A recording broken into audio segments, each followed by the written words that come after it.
রাতভর দুর্যোগের ফলে জল নিকাশি সমস্যা আরামবাগের ৩ নম্বর ওয়ার্ডের ইন্দিরাপল্লীর বিভিন্ন এলাকায়। বহু বছর ধরেই এই এলাকায় বৃষ্টি হলেই জল দুর্ভোগের শিকার হতে হয় এলাকার মানুষজনকে। তবে সকাল থেকেই তৎপরতার সাথে জল নিকাশির কাজ করছে আরামবাগ পৌরসভা। ড্রেনেতে জমে আছে পলিথিন। এলাকাবাসীর অসচেতনতার ফলেই আজ এই অবস্থা। এই বিষয়ে কি জানাচ্ছেন আরামবাগের ৩ নম্বর ওয়ার্ডের কাউন্সিলর বিশ্বনাথ চ্যাটার্জি সহ অন্যান্যরা, দেখুন বিস্তারিত। 24 আওয়ার্স আরামবাগের রিপোর্ট।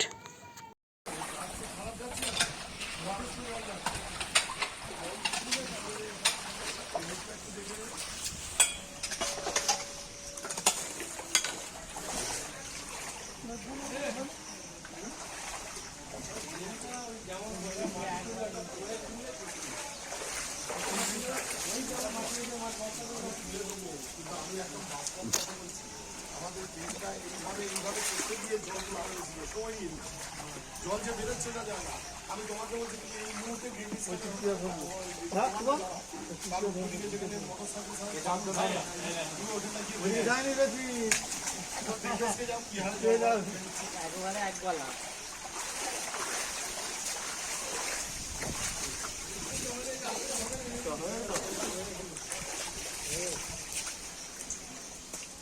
সময় একটু সময় লাগবে, কমছে আস্তে আস্তে কমছে না, আরে সময় যাবে, লেভেল এসে যাবে, লেভেল এসে যাবে।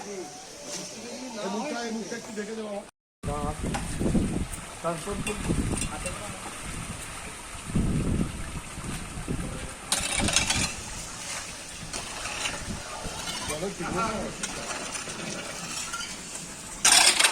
অনেক জল নেওয়া যায়, অনেক জল নেওয়া গেছে। এবার টাইম দিতে হবে, এই জলটা নামার জন্য টাইম দিতে হবে। এইভাবে বৃষ্টিটা হয়েছে, বৃষ্টিটা ব্যাপক হয়েছে। হ্যাঁ, অল্প সময়ের মধ্যে বড় একটা বৃষ্টি হয়ে গেছে, মানে ব্যাপক বৃষ্টি হয়েছে। এমনি আরামবাগ ৩ নম্বর ওয়ার্ডের ইন্দিরাপল্লীর অবস্থানটা এমন জায়গায় যেখানে বৃষ্টিতে জমে, এটা অস্বীকার করে লাভ নেই। এইখানের ভৌগোলিক অবস্থানটাই এমন যে অন্যান্য জায়গা থেকে ল্যান্ডটা অনেক নামা, তা সত্ত্বেও যেহেতু আন্ডারগ্রাউন্ড ড্রেন হয়ে গেছে, একটা পোর্শনে জল জমেনি। আপনি লক্ষ্য করে দেখবেন, একটা পোর্শনে জল জমেনি। সমচক্রবর্তীর বাড়ি থেকে আরম্ভ করে কিংকরবাবু স্যারের বাড়ি এবং নবমজুমদারের বাড়ি পর্যন্ত জায়গাটা জল জমেনি। কিন্তু অল্প সময়ে এত বেশি মিলিলিটার বৃষ্টি হয়েছে, যার জন্য জলটা জমে রয়েছে, কিন্তু জলটা খুব কুইক বেরোচ্ছে।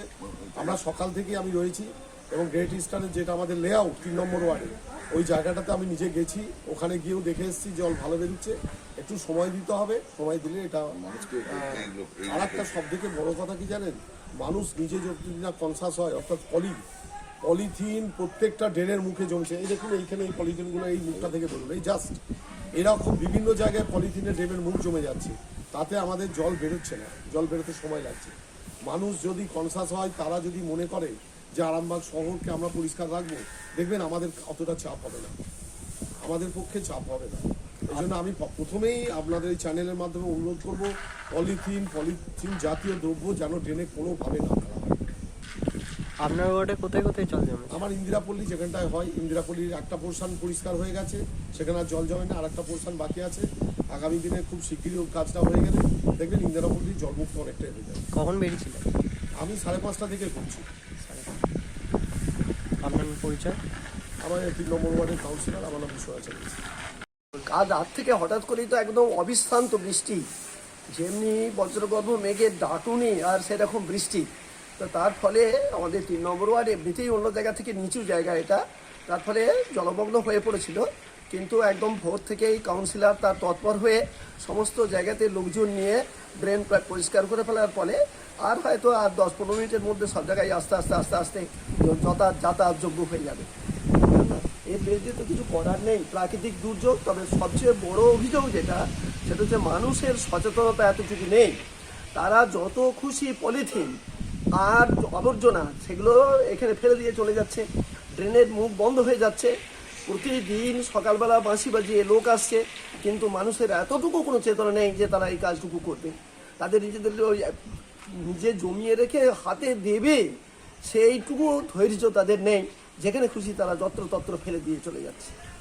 এটাই মূল কারণ এই ড্রেন বন্ধ হওয়ার। এখন না হলে যে পদ্ধতিটা হয়েছে তাতে খুব দ্রুত অন্তত মুক্তি ঘটবার সম্ভাবনা আছে।